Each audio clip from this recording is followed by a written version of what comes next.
नमस्कार साथियों, स्वागत है आप सभी का हमारे पंकज दुबे साहित्य यूट्यूब चैनल पर। तो साथियों, आज इसी के साथ हमारा एक नया प्रकरण है, काव्य के गुण।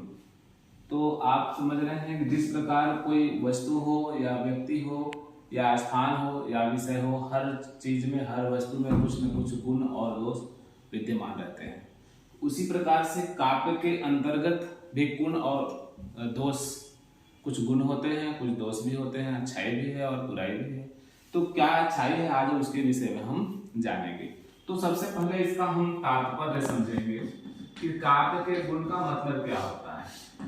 मतलब दोषों का अभाव,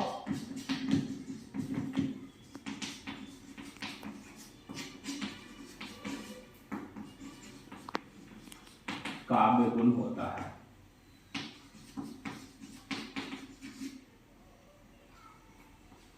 मतलब जहां पर दोषों का अभाव, केवल गुण ही गुण दिखाई दे, वहां पर कहा जाएगा कि दोषों का अभाव ही गुण है।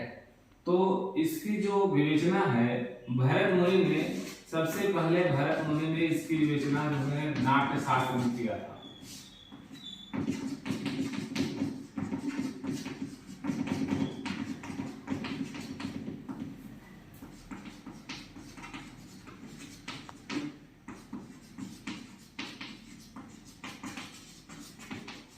मैं आपको बताऊं कि भरत मुनि एक ऐसे आचार्य हैं, संस्कृत के आचार्य, जिन्होंने काव्य के गुणों की विवेचना जो है सबसे पहले किया था।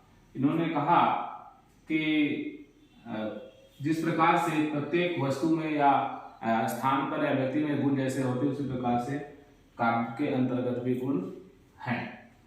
तो जहां पर कोई दोष न हो, केवल गुण ही गुण दिखाई दे। भरत मुनि के साथ वामन ने क्या कहा? वामन एक संस्कृत के आचार्य हैं, उन्होंने कहा कि काव्य शोभायाः कर्तारौ, अर्थात परिभाषा के रूप में आप जान लीजिए कि काव्य की शोभा बढ़ाने वाले तत्व ही काव्य के गुण हैं। अर्थात जहां पर जिस शब्द से, जिस अर्थ से काव्य की शोभा को जो है बढ़ते हुए देखा जाए, उसकी गुणवत्ता को देखा जाए, उसकी सुंदरता को देखा जाए, उसे ही हम काव्य गुण कहते हैं। अर्थात दोषों का विपर्य। तो इसको हम ये भी कह सकते हैं कि जहां दोषों का विपर्य हो,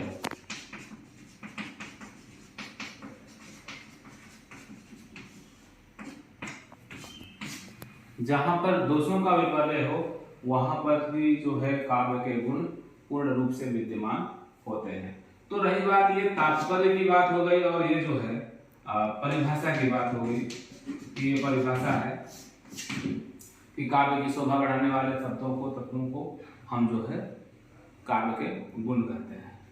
अब रही बात इसकी संख्या की बात कर लिया जाए कि काव्य के गुणों की संख्या कितनी है। जिस प्रकार से हर चीज के टाइप्स होते हैं, भेद होते हैं, तो यहाँ पर इसके भी भेद हैं, और अलग अलग विद्वानों ने, शिक्षाविदों ने अलग अलग अपने मत के अनुसार इसके भेद को बताया है। दंडी ने जैसे 10 बताया, दंडी ने 10 बताया, जैसे कि इन्होंने सिद्धांत और श्रुति और तमाम 2-3 अलंकारों का भी नाम इन्होंने लिया है, लेकिन कुल मिलाकर के इन्होंने 10 अलंकार बताया।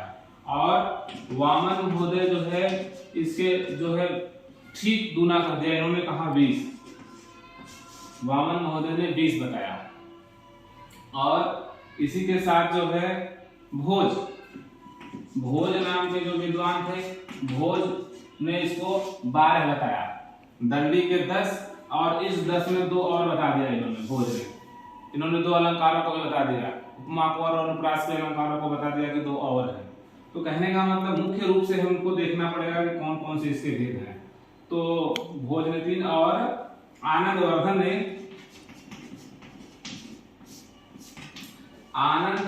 ने मुख्य 3 इसके भेद बताए हैं। जिसको हम कह सकते हैं द्वितीय, द्वितीय और व्यापकत्व। द्वितीय, द्वितीय और व्यापकत्व। आनंदवर्धन ने मुख्य 3 जो है काव्य के गुणों को बताया और इसी की सहमति किसने दिया? मम्मट ने। मम्मट ने इसके 3 भेद बताए इसी के आधार पर। इसको आधार मान लिया इन्होंने, मम्मट जी ने, और इसी के आधार पर 3 बताया। प्रसाद, प्रसाद गुण, और दूसरा ओज गुण, और तीसरा माधुर्य गुण। तो हमारे कहने का मतलब अनेक विद्वानों ने अलग अलग मत के अनुसार, अपने अपने मत के अनुसार जो है भेदों को बताया है, लेकिन मुख्य रूप से आनंदवर्धन के तीनों द्वितीय, द्वितीय व्यापकत्व के आधार पर जो 3 भेदों को बताया गया है मम्मट के द्वारा, प्रसाद गुण, माधुर्य गुण और ओज गुण, इन्हीं तीनों को हम अब अगले वीडियो में देखेंगे। मुझे उम्मीद है कि आप गुण के अर्थ और परिभाषा और इसके संख्या को या भेद को जान गए होंगे। इसके आगे अगले वीडियो में मिलेंगे।